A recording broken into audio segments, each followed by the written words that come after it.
ಇತ್ತೀಚಿನ ಸಂಚಿಕೆಗಳನ್ನು ಜಾಹೀರಾತಿನ ಕಿರಿಕಿರಿ ಇಲ್ಲದೆ ನೋಡಿ.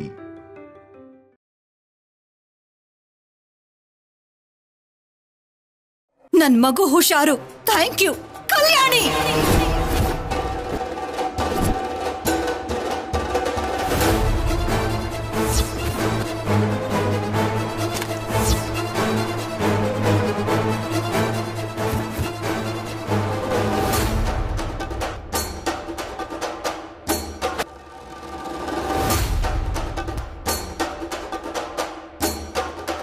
ಕೇಳಿಸ್ಕೊಂಡೆ ಅಲ್ವಾ ಶೌರ್ಯ, ನಿನ್ ಹೆಂಡತಿ ಬರ್ದಿರೋ ಲೆಟರ್?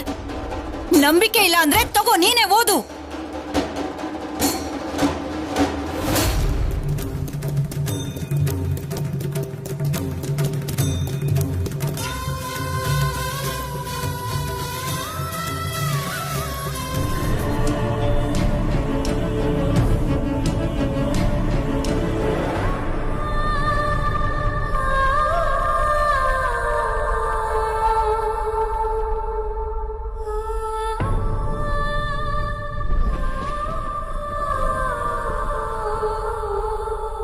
ನೀನ್ ಯಾಕೋ ದುಃಖ ಪಡ್ತಿದ್ಯಾ? ಇಂಥ ಕೆಲಸ ಮಾಡಿರೋದಕ್ಕೆ ಕಲ್ಯಾಣಿ ನಾಚಿಕೆಯಿಂದ ಸಾಯ್ಬೇಕು.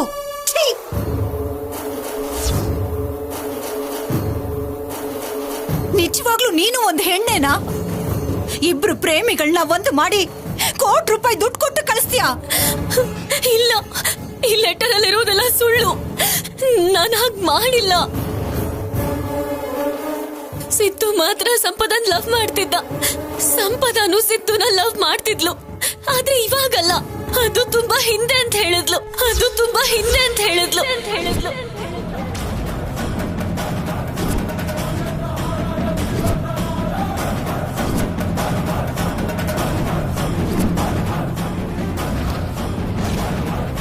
ಅದು ಸಂಪದ ಬರ್ದಿರೋ ಲೆಟರ್, ನಾನ್ ಬರ್ದಿರೋದಲ್ಲ. ನೀನ್ ಮಾಡಿರೋದನ್ನೆಲ್ಲ ಹೇಳಿ ಥ್ಯಾಂಕ್ಸ್ ಅಂತ ಕೂಡ ಬರ್ದಿದ್ದಾಳೆ. ನೀನ್ ಅವಳಿಗೆ ಸಹಾಯ ಮಾಡಿಲ್ಲ ಅಂದಿದ್ರೆ ಅವಳಷ್ಟು ಫೀಲ್ ಅಲ್ಲಿ ಯಾಕೆ ಬರಿತಾ ಇದ್ಲು ಹೇಳು? ಈ ಲೆಟರ್ ಅಲ್ಲಿ ಬರ್ದಿರೋದೆಲ್ಲ ಸುಳ್ಳು. ಸಿದ್ದು ಮತ್ ಸಂಪದ ಕಾಲೇಜಲ್ಲಿ ಇರುವಾಗ ಲವ್ ಮಾಡ್ತಾ ಇದ್ದಿದ್ ನಿಜ. ಮದ್ವೆ ಆದ್ಮೇಲೆ ಮರ್ತೋದೆ ಅಂತ ಹೇಳ್ತಿದ್ಲು. ಆದ್ರೆ ಲೆಟರ್ ಅಲ್ಲಿ ಯಾಕೆ ಹೀಗ್ ಬರ್ದಿದ್ದಾಳು ನಂಗಂತೂ ಅರ್ಥನೇ ಆಗ್ತಿಲ್ಲ. ಬೇಕಾದ್ರೆ ಅನುಪಮ ಅಮ್ಮನ್ನೇ ಕೇಳಿ.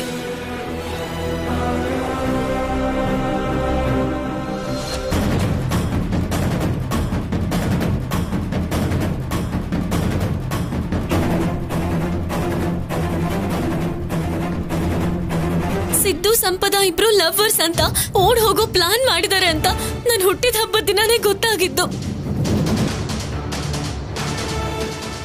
ನಾನು ಸಿದ್ದು ಪ್ರೀತಿಸ್ತಿದ್ವಿ,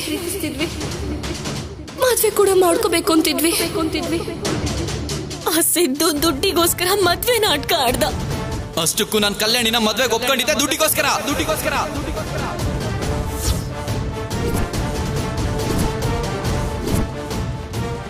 ಅವನು ಸಂಪದ ಲವ್ ಮಾಡ್ತಿರೋ ವಿಷಯನ ಯಾರಿಗೂ ಹೇಳ್ಬಾರ್ದು, ನನ್ ಕುತ್ತಿಗೆ ತಾಳಿ ಕಟ್ಬಾರ್ದು ಅಂದ್ರೆ ಅವನ್ಗೆ ₹1,00,00,000 ಮದ್ವೆಗ್ ಮುಂಚೆನೆ ಕೊಡ್ಬೇಕು ಅಂತ ಹೇಳ್ದ.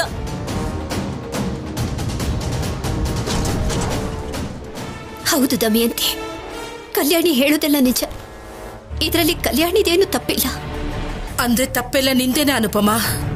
ಅಮ್ಮ, ಪ್ರಾಣ ಹೋದ್ರೂ ನನ್ನ ದೊಡ್ಡ ಮಗಳು ಅನುಪಮ ತಪ್ಪು ಮಾಡಲ್ಲ ಅಂತ ಗರ್ವದಿಂದ ಹೇಳ್ಕೊತೀನಿ. ಅಂಥದ್ರಲ್ಲಿ ಮನೇಲಿ ನಡೀತಿರೋ ತಪ್ಪುಗಳ ಬಗ್ಗೆ ಹೇಳ್ದೇನೆ ಮಕ್ಕಳು ಮಾಡೋ ತಪ್ಪಿಗೆ ದೊಡ್ಡಸ್ತಿಗೆ ವಹಿಸ್ಕೊಂಡ್ಯಾ? ಯಾಕೆ ಒಂದು ಮಾತು ಯಾರಿಗಾದ್ರೂ ಹೇಳ್ಬೇಕು ಅಂತ ಅನ್ನಿಸ್ಲಿಲ್ವಾ ನಿನಗೆ? ಹಾ, ಅಷ್ಟಕ್ಕೂ ಆ ₹1,00,00,000 ಎಲ್ಲಿಂದ ಬಂತು? ಸಿದ್ದುಗೆ ಹೇಗೆ ಕೊಟ್ಟೆ? ಕ್ಷಮಿಸಿಮ್ಮ, ನಾನು ಬೀರುಗೆ ಇನ್ನೊಂದು ಬೀಗದ ಕೈ ಮಾಡಿಸಿದ್ದೆ.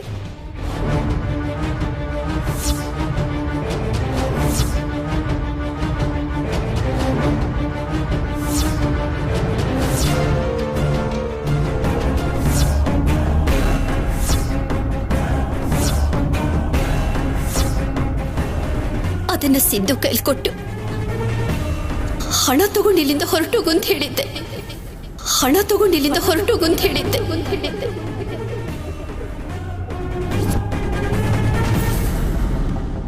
ಅಬ್ಬಬ್ಬಬ್ಬಬ್ಬಬ್ಬಾ, ಮಾಡೋದೆಲ್ಲ ಮಾಡಿ ಏನು ನಡ್ದೇ ಇಲ್ಲ ಅನ್ನೋ ತರ ತುಂಬಾ ಚೆನ್ನಾಗಿ ನಾಟಕ ಮಾಡ್ತಿದ್ದೀರಾ. ಮದ್ವೆ ಆಗಿರೋ ಹುಡುಗಿಗೂ ನನ್ ಮಗನ್ಗೂ ಸಂಬಂಧ ಕಟ್ಟಿ ಅವ್ವ ಬ್ರೋಕರ್ ಕೆಲಸ ಮಾಡಿದ್ದು ಅಲ್ದೆ ತಪ್ಪೆಲ್ಲ ನನ್ ಮಗಂದೆ ಅಂತ ಆರೋಪ ಮಾಡ್ತಾ ಇದ್ದೀರಲ್ಲ.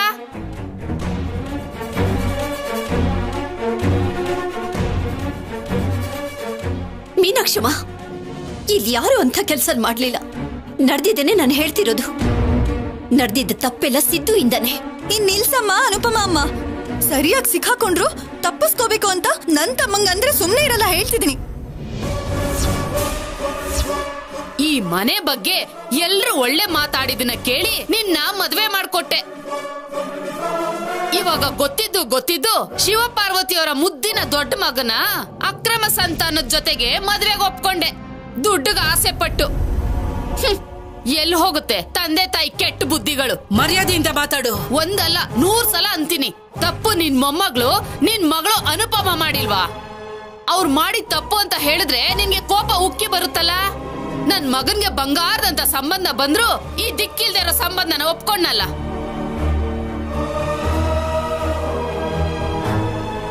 ಇಷ್ಟಕ್ಕೂ ನಿಮ್ಮನ್ನಲ್ಲ, ಮದ್ವೆ ರಾಯಭಾರಿಯಾಗಿ ಬಂದ್ಲಲ್ಲ ನನ್ ಮಗಳು ನನ್ಬೇಕು. ಇವಾಗ ಊರಿಗೆ ನಾನು ಹೇಗ್ ತಲೆ ಎತ್ಕೊಂಡು ಹೋಗೋದನ್ನೇ ಗೊತ್ತಾಗ್ತಿಲ್ಲ. ನಿಮಗ್ ಮಾತ್ರ ಅಲ್ಲ, ಈಗ ನಮ್ ಪರಿಸ್ಥಿತಿ ಕೂಡ ಅದೇ. ಆವತ್ತು ದೇವಸ್ಥಾನದಲ್ಲಿ ಪಂಕಜ ಏನೋ ಅಂದ್ಲು ಅಂದಿದ್ದಕ್ಕೆ ಸುತ್ತಮುತ್ತ 10 ಊರವ್ರನ್ನ ಕರೆದು ನನ್ನ ಮೊಮ್ಮಗಳು ಮದ್ವೆ ನಡೆಯತ್ತೆ ಬನ್ನಿ ಅಂತ ಕರೆದ್ಲು ನಮ್ಮಮ್ಮ.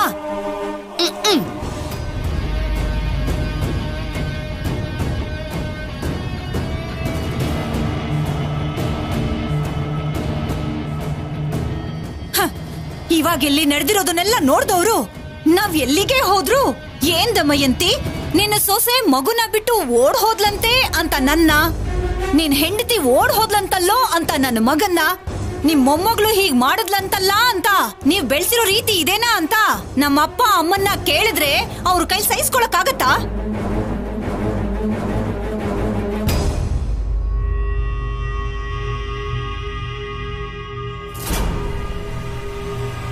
ಇಲ್ಲಿಂದ ಓಡ್ ಹೋಗಿರೋ ಸಿದ್ದು ಸಂಪದ ಚೆನ್ನಾಗೇ ಇರ್ತಾರೆ, ಅವ್ರನ್ನ ಒಂದು ಮಾಡಿರೋ ತಾಯಿ ಮಗಳು ಕೂಡ ಚೆನ್ನಾಗೇ ಇರ್ತಾರೆ. ಮಧ್ಯದಲ್ಲಿ ಅನ್ಯಾಯ ಆಗಿರೋದು ನನ್ನ ಮಗನ್ಗೆ. ಇವಾಗ ನಿಮ್ಮಿಬ್ಬರಿಗೂ ಸಂತೋಷ ಆಯ್ತು ಕಲ್ಯಾಣಿ? ಇಷ್ಟಕ್ಕೂ ನನ್ನ ಮಗ ನಿನಗೇನ್ ಅನ್ಯಾಯ ಮಾಡಿದ್ದ ಕಲ್ಯಾಣಿ? ಅತ್ತೆ, ನಾನು ಹೇಳ್ತಿರೋದು ನಿಜ ಅತ್ತೆ, ನನ್ ಮೇಲೆ ಆಣೆ, ನಾನೇನು ತಪ್ಪು ಮಾಡಿಲ್ಲ. ಎಲ್ಲ ನೀನೇ ಮಾಡಿದ್ದು ಕಲ್ಯಾಣಿ, ಎಲ್ಲ ನೀನೇ ಮಾಡಿದ್ದು ಕಲ್ಯಾಣಿ.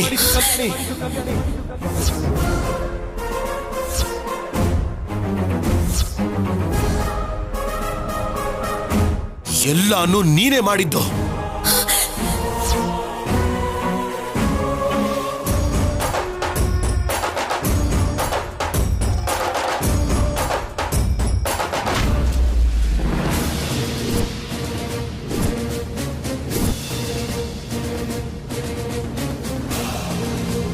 ಇವತ್ತು ಇಂಥ ಪರಿಸ್ಥಿತಿ ಬರೋಕೆ ಕಾರಣ ನೀನು, ಮತ್ತದಕ್ಕೆಲ್ಲ ಜೊತೆಯಾಗಿ ನಿಂತಿರೋ ಅನುಪಮ ಅಮ್ಮ. ನೀವಿಬ್ರು ಅನ್ಯಾಯ ಮಾಡಿದ್ದು ನನಗಲ್ಲ, ನನ್ನ ಮಗುಗೆ.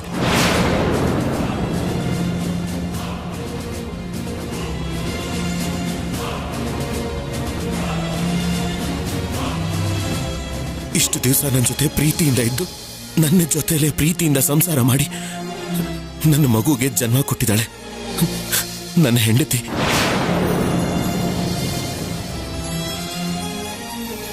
ನಿಜವಾಗ್ಲೂ ಅವಳ ಮನಸ್ಸಲ್ಲಿ ಸಿದ್ದು ಇದ್ರೆ ನನ್ನ ಜೊತೆ ಅಷ್ಟು ಪ್ರೀತಿಯಿಂದ ಹೇಗಿರ್ತಿದ್ಲು?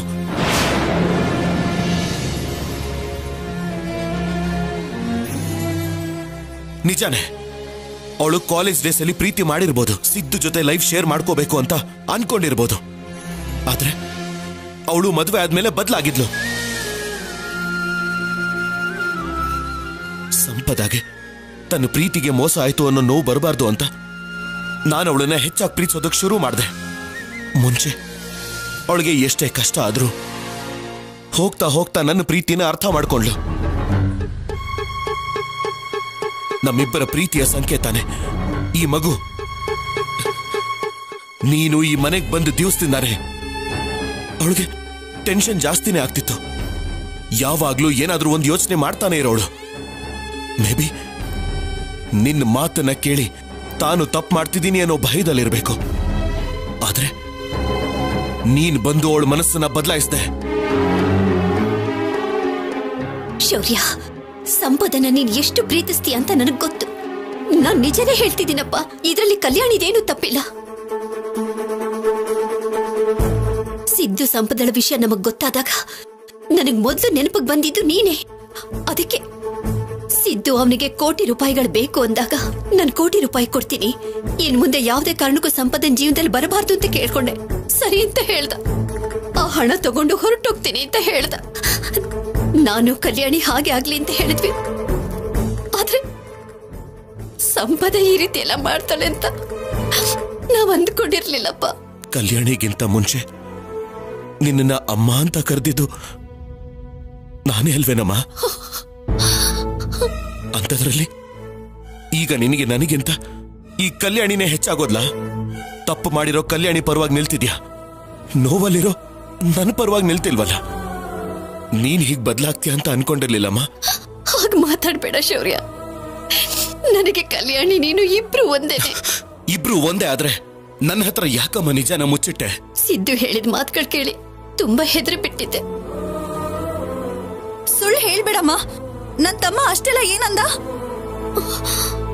ಅವನು ಹೇಳಿದ್ದೆಲ್ಲ ಹೇಳೋಕ್ಕಾಗಲ್ಲ ಪಲ್ಲವಿ. ನನ್ ಮಗ ಹೇಳಿದ್ರೆ ಅಲ್ವಾ ಹೇಳೋಕೆ, ತಪ್ಪಿಸ್ಕೊಳ್ಳೋಕೆ ಮಾತನ್ನ ಮರೆಸ್ತಿದ್ದಾಳೆ. ಅಮ್ಮ, ನಡೆದಿದ್ನೆಲ್ಲ ನೋಡ್ತಿದ್ರೆ ನನಗೊಂದು ಅನುಮಾನ ಬರ್ತಿದೆ. ನಾನು ಆಕಳ ತುಪ್ಪಕ್ಕೋಸ್ಕರ ಎಲ್ಲಿದೆಯೋ ಕೇಳ್ಬೇಕು ಅಂತ ಅನುಪಮ ಅಮ್ಮನಿಗೋಸ್ಕರ ಹುಡುಕ್ತಿದ್ರೆ ಅವಾಗ ಸಿದ್ದು ಜೊತೆ ಇವರು ಏನೋ ರಹಸ್ಯವಾಗಿ ಮಾತಾಡ್ತಿದ್ರು. ಇವರೇ ನನ್ನ ತಮ್ಮನ್ಗೇನೋ ಹೇಳಿದ್ದಾರೆ. ಅದೇನು ಅಂತ ಗೊತ್ತಾದ್ರೆ ಪೂರ್ತಿ ಗುಟ್ಟೆಲ್ಲ ಹೊರಗಡೆ ಬರುತ್ತೆ.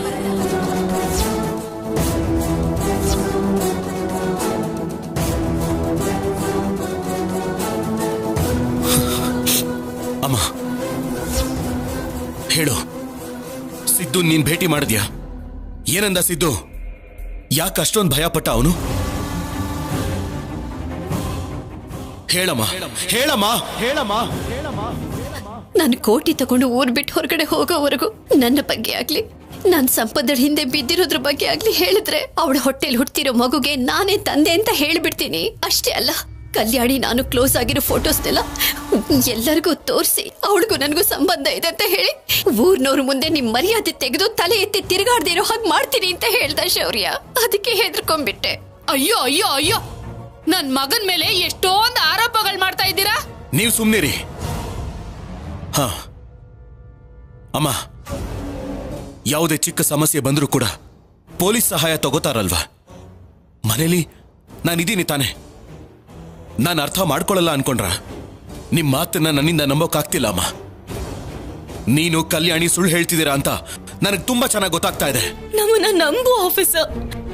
ನಿನಗೆ ಅಜ್ಜಿಗೆ ಹೇಳೋಣ ಅನ್ಕೊಂಡ್ವಿ, ಆದ್ರೆ ಅಜ್ಜಿ ಆರೋಗ್ಯ ಸರಿಗಿಲ್ಲ ಅಂತ ಸುಮ್ನೆ ಆದ್ವಿ.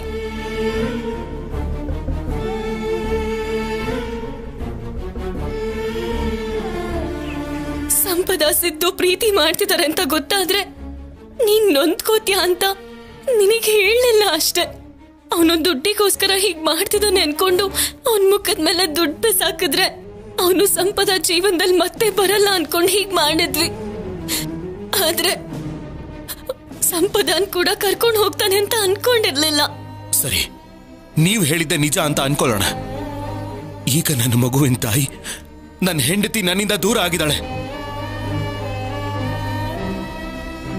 ನನಗೂ ನನ್ನ ಮಗುಗೂ ಅನ್ಯಾಯ ಆಗಿದೆ. ಈಗ ಅದೇ ನ್ಯಾಯ ತೀರ್ಮಾನ ಮಾಡ್ತಿರೋ ಮಾಡಿ ಮಾಡಿ ಮಾಡಿ ಮಾಡಿ ಮಾಡಿ.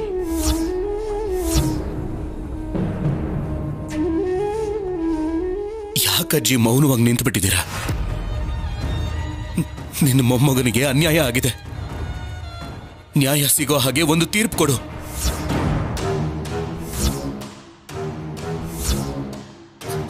ಈ ಕಲ್ಯಾಣಿ ತಪ್ಪು ಮಾಡಿದಾಳೆ, ಸಾಕ್ಷಿನೂ ಇದೆ. ಈಗೇನ್ ಮಾಡ್ತೀಯ?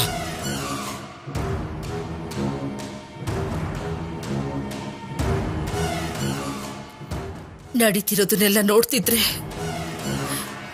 ನನ್ನ ಬಾಯಿಂದ ಮಾತು ಬರ್ತೆ.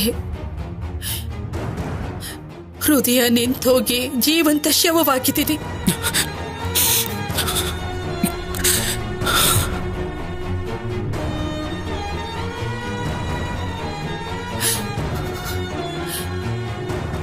ನಾನ್ ನಿನ್ಗೇನ್ ನ್ಯಾಯ ಕೊಡಕ್ಕಾಗುತ್ತೋ? ನಾನೇನ್ ನಿನಗ್ ತೀರ್ಪು ಕೊಡ್ಲಿ? ಒಂದು ಕಡೆ ಹಸೆ ಮಳೆ ಮೇಲೆ ಮದ್ವೆ ನಿಂತು ಹೋಗಿರೋ ಮೊಮ್ಮಗಳು, ಮತ್ತೊಂದು ಕಡೆ ತನ್ನ ಮಗುಗೆ ತನಗೆ ನ್ಯಾಯ ಕೊಡ್ಸು ಅಂತಿರೋ ಮೊಮ್ಮಗ. ಇವಾಗ ನಾನು ಏನ್ ಮಾಡಕ್ಕಾಗತ್ತೆ?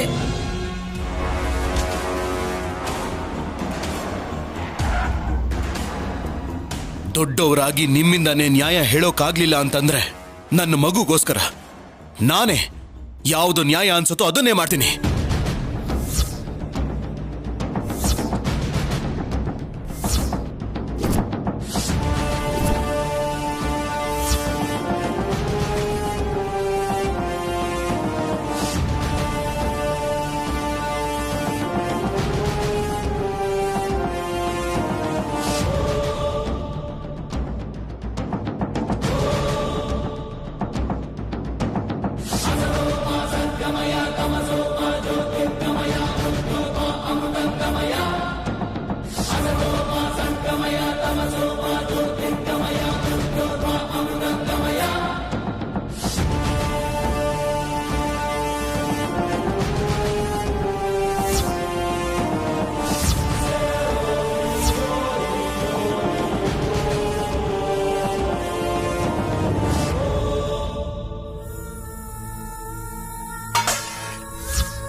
ಶೌರ್ಯ,